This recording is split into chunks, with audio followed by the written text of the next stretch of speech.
Good morning.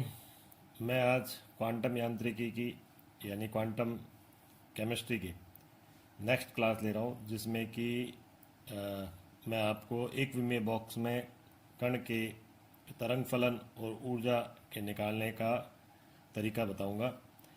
हम पहले भी क्लास ले चुके हैं जिसमें क्वांटम यांत्रिकी में हमने सबसे पहले डी ब्रोगली इक्वेशन और इसके अलावा हमने प्रकाश विद्युत प्रभाव और क्वांटम यांत्रिकी के अभिग्रहित और संकारकों के बारे में पढ़ा। आज जो टॉपिक है वो है एक विमीय बॉक्स में कण यानी particle in one dimensional box. One dimension का मतलब जैसे हम कहते हैं यूँ थ्री डायमेंशन होती है एक्स वाई जेड, जो हम कार्टेशियन कोऑर्डिनेट लेते हैं एक्स वाई जेड, तो यहाँ हम केवल एक डायमेंशन में यानी केवल पार्टिकल का मूवमेंट हम केवल एक डायरेक्शन में देख रहे हैं। कोई भी जैसे छोटा पार्टिकल सब एटॉमिक पार्टिकल उसको हम केवल एक्स डायरेक्शन में उसका मूवमेंट देख रहे हैं। तो हमने यहाँ पर लिया पार्टिकल का मास हो गया m और वो इस बॉक्स के अंदर है। एक में बॉक्स है जिसकी चौड़ाई जो है वो हमने कह दिया a के बराबर है, तो उसको हमने ले लिया x बराबर 0 से x बराबर a। और यहाँ जो ये जो एक विमीय बॉक्स है, जो बॉक्स है उसकी दीवार पर जो पोटेंशियल एनर्जी है वो है इनफाइनाइट, और अंदर पार्टिकल के लिए हमने माना पोटेंशियल एनर्जी किसके बराबर हो गई v बराबर 0, और ये पार्टिकल है m द्रव्यमान का। अब ये मूवमेंट कर रहा है। अब यहाँ जब हम कह रहे हैं पार्टिकल जो मूवमेंट कर रहा है, तो यहाँ हम एक चीज़ हम पहले से ही मान लेते हैं कि कण का जो बॉक्स की दीवार है और बॉक्स के बाहर जो है उसका अस्तित्व नहीं है, यानी कण का बॉक्स की दीवार और बाहर अस्तित्व नहीं है। ये हम कह चुके पोटेंशियल एनर्जी 0 है कण की, कहाँ पर? बॉक्स के अंदर। लेकिन बॉक्स पर तो हम कह चुके बॉक्स की दीवार और उसके बाहर उसका अस्तित्व नहीं है, पोटेंशियल एनर्जी इनफाइनाइट हमने मानी है। तो अब हम यहाँ सीमांत शर्त लगाते हैं, यानी बाउंड्री कंडीशन लगाते हैं। तो हम कहते हैं साई बराबर 0 होगा यदि x बराबर 0, यानी x बराबर अगर 0 लिया तो साई बराबर भी क्या हो जाएगा? 0 हो जाएगा। और दूसरा हम कहते हैं साई यहाँ पर भी 0 होगा, यानी कि जबकि x बराबर हम क्या कह देते हैं? a। तो यानी कि इसका मतलब क्या हुआ? कण का जो अस्तित्व है वो ना तो दीवार पर है ना ही दीवार के बाहर है, लेकिन अंदर बॉक्स के अंदर अस्तित्व है।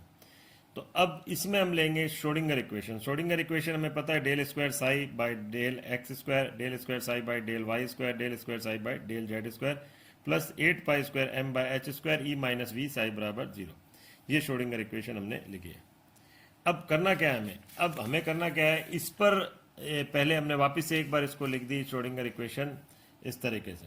ये श्रोडिंगर इक्वेशन वापस से यहाँ पर लिखी हुई है ये प्रकार से। अब चूंकि हमने कहा एक विमीय बॉक्स लिया है, तो एक विमीय बॉक्स में हम बोल ही चुके पोटेंशियल एनर्जी किसके बराबर होती है? 0 के, तो हमने ये 0 रख दिया। फिर ई माइनस वी अभी हमने कहा था, ये 0 कर दिया। तो 8 pi square M by H square.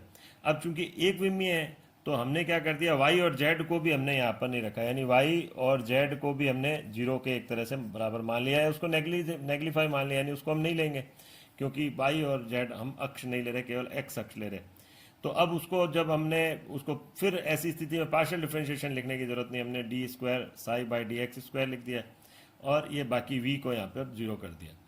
अब इस वाले पार्ट को यानी 8 pi square M by H square और ई जो है इसको हमने किसके बराबर मान लिया? एल्फा स्क्वायर साई बराबर 0। तो D square psi by D X square plus alpha square psi बराबर 0, जहाँ एल्फा स्क्वायर किसके बराबर है? 8 pi square M by H square E के। अब इस जब इक्वेशन को सॉल्व करते हैं तो हमारे पास आता है साई बराबर ए साइन एल्फा एक्स और बी कोस एल्फा एक्स। इसकी हमें डिटेल नहीं लेनी, हमें बस यहाँ से लेना है कि हमने इसको मान लो सॉल्व करा तो हमारे पास यह है। अब हमें क्या करना है, जो इसके आगे का पार्ट देखना है, यानी कि अब हमें इस पर क्या करनी है? सीमांत शर्त लगानी है, यानी बाउंड्री कंडीशन लगानी है। तो हम इस पर क्या कहेंगे? साई बराबर 0 है, हमने अभी बोला ही था यदि x बराबर 0। तो पहली कंडीशन तो यही थी कि साई बराबर 0, ये बॉक्स लिया था हमने, ये रहा बॉक्स, ये इस प्रकार से बॉक्स। तो हमने कहा था x बराबर 0 और x बराबर a, दोनों स्थितियों पर साई का मान क्या हमने बोल दिया था? ये 0 कह दिया था। इस पर भी हमने साई का मान 0 बोला था, यानी बाउंड्री कंडीशन हमने कौन सी ली? पहली साई बराबर 0 यदि x बराबर 0। तो हमने इसमें अब इसका मान रख दिया, तो a sine alpha 0 b cos alpha 0। तो हमें ये पता है कि साइन 0 किसके बराबर होता है? 0 के बराबर, और कोस 0 किसके बराबर होता है? 1 के बराबर। साइन 0 0 के बराबर हो गया और कोस 0 1 के, तो हमने ये कोस 0 रख दिया और ये मान रख दिया, तो b का मान हमारे यहाँ पर आ गया 0। अब बी का मान तो ये एक तरह से यहाँ बी का मान हमें रख ही देंगे, बी का मान हमारे पास 0 आ गया। अब हम दूसरी बाउंड्री कंडीशन लगाते हैं, वो कौन सी हो गई, साई बराबर 0 यदि एक्स बराबर क्या हो यहाँ पर ए। तो अब हम ए का मान इसमें रखते हैं क्योंकि बी तो ऑलरेडी 0 हो चुका है, ये वाला पार्ट तो ऑलरेडी 0 हो चुका है। तो अब हम साई बराबर 0 और एक्स बराबर ए जो हम रखते, तो यहाँ पर हमने रखा साई बराबर ए 0 और एक्स की जगह हमने क्या रख दिया, ए रख दिया। तो हमारे पास आ गया ए साइन अल्फा ए प्लस 0, 0 क्यों, क्योंकि बी 0 है, और ए साइन अल्फा ए बराबर 0, और ये 0 इसलिए यहाँ क्योंकि यहाँ साई 0 है, ये हमने इसमें रख दिया। अब ए साइन अल्फा ए जो हमने कहा है वो 0 के बराबर है। हमने क्या बोला अभी, ए साइन अल्फा ए, ये हमारे पास कंडीशन है, ए साइन अल्फा ए बराबर 0। अब ए साइन अल्फा ए चूंकि 0 के बराबर है, तो ये कैसे संभव है, ये तभी संभव है जबकि क्या हो, या तो ए 0 हो, इन दोनों में से एक 0 हो यहाँ पर, तो या तो ए 0 हो या फिर हम कहते हैं साइन अल्फा ए जो है वो 0 के बराबर हो। अब अगर मान लो हमने ए को 0 मान लिया, तो ऐसी कंडीशन में क्या हो जाएगा, ऐसी कंडीशन में तो हम इसमें देख रहे हैं कि दोनों के दोनों ही 0 हो गए, तो फिर तो साई 0 हो गया, फिर तो कण का अस्तित्व ही नहीं रहेगा। तो इसका मतलब ए 0 वाली कंडीशन को तो हम नहीं लेंगे। फिर हम कौन सी कंडीशन लेंगे, साइन अल्फा ए बराबर 0। अब साइन अल्फा ए 0 जो होता है वो भी दो परिस्थिति में हो सकता है, या तो अल्फा ए एन पाई के बराबर हो या अल्फा ए 0 के बराबर हो। अगर हम अल्फा ए 0 के बराबर लेते हैं तो कोई इससे आगे जो सॉल्यूशन नहीं निकलेगा, तो हम यहाँ लेंगे अल्फा ए बराबर एन पाई। तो अल्फा बराबर हो गया हमारे पास एन पाई बाई ए। साई बराबर हमने रख दिया ए साइन अल्फा एक्स, वापिस से एक बार लिया मैंने बी कोस अल्फा एक्स। अब चूंकि हमें पता है बी जो है वो तो 0 के बराबर है, तो ये तो हमने यहाँ रख दिया, बी 0 हो गया। और ए अभी हमने निकाला नहीं है, कैपिटल ए। अल्फा एक्स जो है ए 0 नहीं है, ये हमने लिख दिया। और अल्फा एक्स अभी हमने कहा है किसके बराबर है, एन पाई के, यानी अल्फा बराबर एन पाई बाई ए लिया है ना, ये रहा अल्फा बराबर। तो जब इनको मान को रखा तो हमारे पास क्या आ गया, साई बराबर A sine N pi by A X. तो ये हमारा हो गया एक कौन सी तरंग फलन आ गया यहाँ पर। अब हमारे पास दिक्कत क्या है, अभी ए का मान और हमें निकालना है। ए का मान निकालने के लिए अब हम क्या करेंगे, साई पर प्रसमानीकृत की शर्त लगाएंगे। प्रसमानीकृत में हम जानते हैं साई स्क्वायर डी एक्स जो है, या यहाँ पर जैसे ये इनफाइनाइट लिया है तो हम यहाँ एक बार डी टॉ लिख देते हैं, ये डी टॉ लिख देते हैं। माइनस इनफाइनाइट से इनफाइनाइट, ये तो हो गया 1 के बराबर। और अगर ये मान लो अब चूंकि हमने x के सापेक्ष ही लिया है तो, और 0 से a ही लिया है हमने, जो कंडीशन लगाई है, तो हमने यहाँ पर 0 से a की कंडीशन लगा दी, माइनस इनफाइनाइट से प्लस इनफाइनाइट की जगह 0 से a की कंडीशन लगाई, और ये dx लिख दिया डी टॉ की जगह। डी टॉ तो एक्स वाई जेड तीनों के लिए होता है, तो इस तरह से हमने रख दिया। जब इसको सॉल्व करेंगे हम, तो हमारे पास ये जो ए स्क्वायर तो चूंकि कॉन्स्टेंट तो बाहर आ गया, जैसे हमने अभी कहा ए स्क्वायर, ये हम ले रहे हैं यहाँ पर ए स्क्वायर, और ये इस तरह से हमने कह दिया sine square N pi by A X D X D X, ये जो है हमारे पास 1 के बराबर। तो इसको जब हमने सॉल्व करा तो ये हमारे पास कितने के बराबर आ गया, ये हमारे पास आ गया a बाई 2 के बराबर। अब ये a बाई 2 हो गया, तो a स्क्वायर जो हमारे पास आ गया 2 बाई ए, और a बराबर हो गया प्लस माइनस रूट 2 बाई ए। तो इस तरह से हमने कर दिया, और इस इक्वेशन को हमने किस में रख दिया, जो हमने ये वाली इक्वेशन ली थी, a का मान रख दिया यहाँ पर sine N pi by A X. तो a की जगह हमने रख दिया plus minus root 2a sine N pi by A X. अब चूंकि हम पहले बता चुके हैं जो एन पाई बाई ए है वो अल्फा के बराबर है, और अल्फा भी हम स्टार्टिंग में बता चुके थे 8 pi square M by H square E under root के बराबर है। ये हमने लिया भी था यहाँ पर, अल्फा स्क्वायर बराबर 8 pi square M by H square E हमने माना था यहाँ पर, ये हमने यहाँ पर कर दिया। तो इसकी जगह हम एन पाई बाई ए की जगह ये भी रख सकते हैं। तो इस प्रकार हमारे पास दो इक्वेशन आ गई, वो किसकी आ गई, एक विमीय बॉक्स में तरंग फलन, एक विमीय बॉक्स में कण के लिए तरंग फलन हमने ले लिया, दो तरह के इक्वेशन। अब चूंकि इन दो इक्वेशन है और दोनों एक विमीय बॉक्स में कण के तरंग फलन के लिए, तो हम इसके मान को, बाकी सब कुछ सेम है, यहाँ पर भी प्लस माइनस आएगा, तो अब बाकी सब कुछ सेम है, तो हम क्या कर देंगे, ये एन पाई बाई ए को किसके बराबर कर देंगे, इसके बराबर कर देंगे। दोनों की एक तरह से तुलना कर ली हमने। तो जब हमने तुलना करी तो हमारे पास ई का मान आ गया, ई का मान किसके बराबर आ गया, N square H square upon 8 M A square. तो ये जो ई का मान है ये हो गया N square H square upon 8 M A square. ये दोनों को सॉल्व करा है हमने केवल इन वैल्यू को आपस में बराबर रख के। तो ये हो गया एक विमीय बॉक्स में कण की ऊर्जा। तो इस प्रकार हमने एक विमीय बॉक्स में कण के लिए तरंग फलन को ज्ञात करा और फिर एक विमीय बॉक्स में कण की ऊर्जा को निकाला। मैं इससे पहले आपको बता चुका हूँ कि एक विमीय बॉक्स में कण के लिए तरंग फलन और ऊर्जा का मान किस प्रकार निर्धारित किया जाता है। अब जिसका फॉर्मूला भी हमने लिया है, ई बराबर n square H square upon 8 ma square. तो ये निकालना जो है हम देख चुके हैं। इसी प्रकार हमने जो एक विमीय बॉक्स में जो कण है उसके लिए साई का मान भी हम निकाला था, √2/a sine N pi by A x, ये हमने मान निकाले थे। तो इसी प्रकार दूसरा भी तरंग फलन की वैल्यू निकाली थी। अब यहाँ हमने ये एनर्जी का मान लिया। एन का मान जब हम 1 2 3 इस तरह से रखते हैं तो हमारे पास E1 आ गया, जैसे 1 square H square 8 ma square. अब चूंकि ये h है, ये प्लैंक कांस्टेंट है, हमें पता है इसकी वैल्यू होती है 6.6 10⁻⁻34 जूल सेकेंड। ये जो है ये बॉक्स हमने लिया है तो इसकी वैल्यू भी कुछ ना कुछ फिक्स होगी। और m जो है वो पार्टिकल जो हमने लिया उसका द्रव्यमान है, वो भी निश्चित होगा। तो इस प्रकार ये जो पूरा वैल्यू है ये तो एक निश्चित मान के रूप में होगी। और जैसे हमने E1 लिया तो ये हमने स्टार्टिंग में लिया, यानी n बराबर 1 पर जो एनर्जी आई वो ली हमने। तो ये जो मिनिमम एनर्जी जो होगी उसे हम क्या बोल देंगे यहाँ पर, 0 पॉइंट एनर्जी या शून्य बिंदु ऊर्जा। ये शून्य नहीं होगी। तो क्वेश्चन ये भी पूछा जाता है क्या शून्य बिंदु ऊर्जा शून्य के बराबर होती? तो नहीं होती। क्यों नहीं होती? क्योंकि n बराबर यहाँ हमने 1 रखा है और ये n का ही मल्टीपल है, n स्क्वायर का। अब हमने E2 रखा तो यहाँ पर हमने 2 स्क्वायर रख दिया, और 2 स्क्वायर 2 का square H square upon 8 ma square कर दिया, यानी 4h square upon 8 ma square. तो हम इसको यूं भी लिख सकते हैं कि 4 और ये हमने कर दिया E1। इसी तरह से हमने इसमें अगले में रखा तो यहाँ हमने कर दिया 9 और E1। तो यानी E1 का मान तो निश्चित है और वो एक निश्चित क्रम में ही लगातार बढ़ रहा है। तो हम ये कह सकते हैं कि En जो हो गया वो n स्क्वायर E1 के हो गया। तो इस प्रकार एक विमीय बॉक्स में जो कण है उसकी ऊर्जा जो होती है वो एक निश्चित अनुपात में बढ़ती है। तो हम यूं कह सकते हैं कि जो एक विमीय बॉक्स में कण की ऊर्जा क्वांटीकृत होती है। तो ये हमने इस तरह से इसे दर्शाया भी है।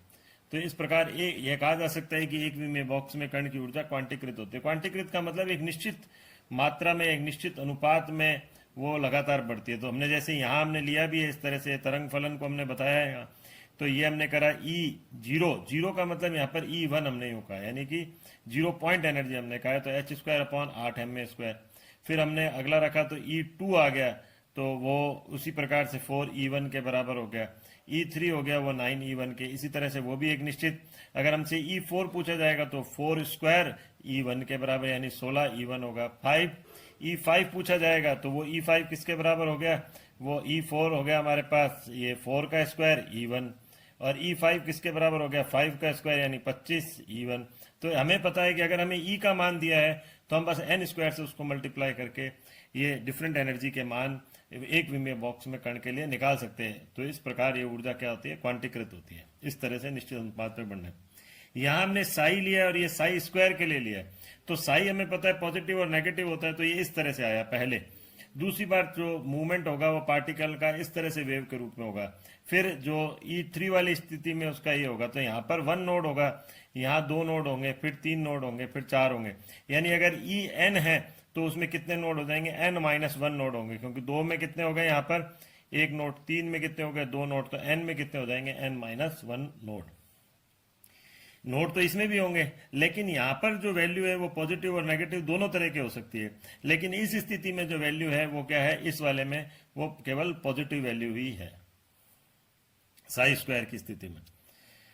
अब हम यहाँ लेते हैं हाइड्रोजन परमाणु के लिए श्रोडिंगर समीकरण एवं समीकरणों का पृथक्करण, यानी सेपरेशन ऑफ इक्वेशंस।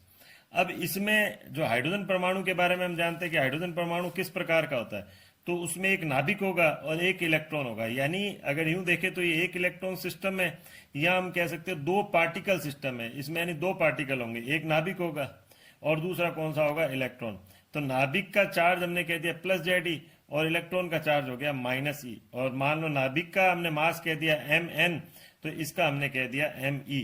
तो दोनों के बीच का डिस्टेंस हमने बोल दिया R। हम मान लो हमने कह दिया दोनों के बीच का डिस्टेंस हो गया R। तो ये एक इलेक्ट्रॉन तंत्र है। एक इलेक्ट्रॉन तंत्र दूसरे भी होते हैं, जैसे He+, Li+2, Be+3 एटसेट्रा। अब ये समानित द्रव्यमान हमने निकाला। समानित द्रव्यमान यहाँ हमने निकाला, समानित द्रव्यमान म्यू और ये होता है m1 m2 upon m1 plus m2। तो m1 कौन सा हो गया यहाँ, जैसे हमने mn कह दिया और या me कह दिया, तो me mn upon me plus mn। तो me तो हो गया इलेक्ट्रॉन का द्रव्यमान, mn हो गया नाभिक का द्रव्यमान। अब हमने कहा हमें पता है श्रोडिंगर समीकरण कौन सी होती है। पहले तो हमने ये नाभिक के आवेश है, नाभिक का आवेश हमने कहा प्लस जेड ई है। अभी हमने कहा था नाभिक का आवेश कौन सा हो गया, प्लस जेड ई। और जो इलेक्ट्रॉन का आवेश कितना होगा वो हमने कहा है कि इलेक्ट्रॉन का, ये हमने बोला था भी इलेक्ट्रॉन का वो है माइनस ई। तो पोटेंशियल एनर्जी जो हो जाएगी इन दोनों के मल्टीप्लीकेशन यानी Z E square minus Z E square यानी प्लस जेड ई और माइनस जेड ई अपॉन क्या हो गया आर यानी इन दोनों के बीच के डिस्टेंस में। तो ये पोटेंशियल एनर्जी निकली। वी बराबर क्या हो गया माइनस, ये वी बराबर हो गया माइनस जेड ई स्क्वायर, ये रहा स्क्वायर, ये स्क्वायर अपॉन आर, इस तरह से। अब ये श्रोडिंगर इक्वेशन हमें पता है, जो श्रोडिंगर इक्वेशन कार्टेशियन कोऑर्डिनेट में, तो del square psi by del X square, del square psi by del Y square, del square psi by del Z square, अब plus 8 pi square M by H square E minus V psi बराबर 0। तो हमने यहाँ पर v की जगह वो मान रख दिया कौन सा, जो अभी हमने ऊपर निकाला है, यानी v की जगह हमने रख दिया plus Z E square by are. और m चूंकि हमने कहा रिड्यूस मास हम लेंगे हाइड्रोजन एटम के लिए ले रहे हैं, तो हमने इसकी जगह म्यू रख दिया, म्यू इधर आ गया, बाकी वैसे के वैसे हमने। तो ये जो हो गई ये कार्टेशियन कोऑर्डिनेट के रूप में हाइड्रोजन परमाणु के लिए श्रोडिंगर इक्वेशन है। अब इसी तरह से गोलीय निर्देशांक के रूप में भी हम श्रोडिंगर इक्वेशन ले सकते हैं, वो भी हाइड्रोजन परमाणु के लिए। अब हाइड्रोजन परमाणु के लिए गोलीय निर्देशांक के लिए लेने के लिए हमने कर दिया आर, थीटा और फाई। तो ये स्फेरिकल कोऑर्डिनेट में लेने के लिए यहाँ पर हम ये कहेंगे कि जो एक्स है वो होता है r sine theta cos phi, y होता है r sine theta sine phi और जेड होता है आर कोस थीटा। तो जब इनको सॉल्व करते हैं, हमें सॉल्व नहीं करना है यहाँ पर, हमें डायरेक्ट इसको लिखना है। जब इसे सॉल्व किया जाता है तो ये इस तरह से वैल्यू आती है 1 अपॉन आर स्क्वायर, ये इस तरह से हम देखेंगे 1 अपॉन आर स्क्वायर और del by del R square del psi by del R plus 1 upon R square sine theta del by del theta sine theta del psi by del theta plus 1 upon R square sine square theta del square psi by del phi square plus 8 pi square mu बराबर H square E plus Z E square by are और ये साई बराबर 0। तो ये हो गई हमारे गोलीय निर्देशांक में स्फेरिकल कोऑर्डिनेट के रूप में श्रोडिंगर इक्वेशन। अब ये जो श्रोडिंगर इक्वेशन है इनका हमें क्या करना है, हमारे पास नेक्स्ट टॉपिक इसी के साथ ही आ जाता है, जुड़ा हुआ टॉपिक 3 समीकरणों में पृथक्करण आता है। तो साई आर थीटा फाई को हम लिख सकते हैं आर आर के रूप में, वाई थीटा के रूप में और जेड फाई के रूप में।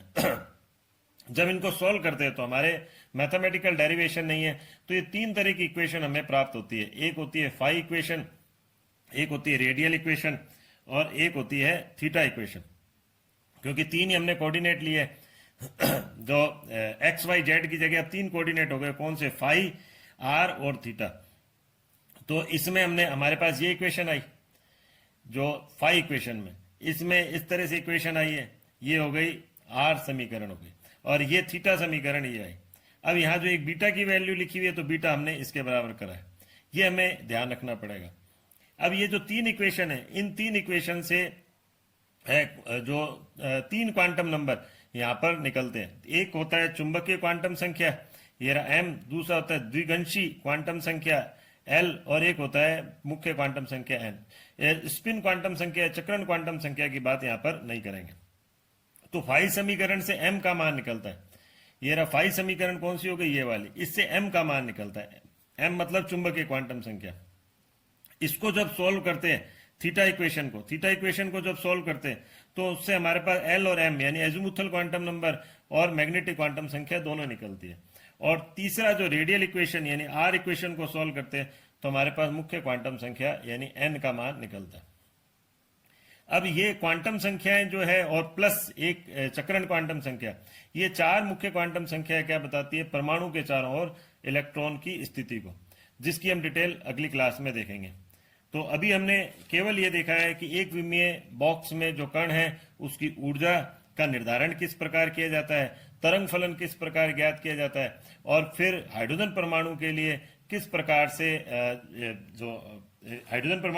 प्रकार से श्रोडिंगर इक्वेशन गोलीय निर्देशांक के रूप में और कार्तीय निर्देशांक के रूप में ज्ञात की जाती है, और फिर ये समीकरणों का पृथक्करण, जिसके द्वारा हम ये 4 क्वांटम संख्याओं का निर्धारण करेंगे, 3 क्वांटम संख्याओं का निर्धारण करेंगे।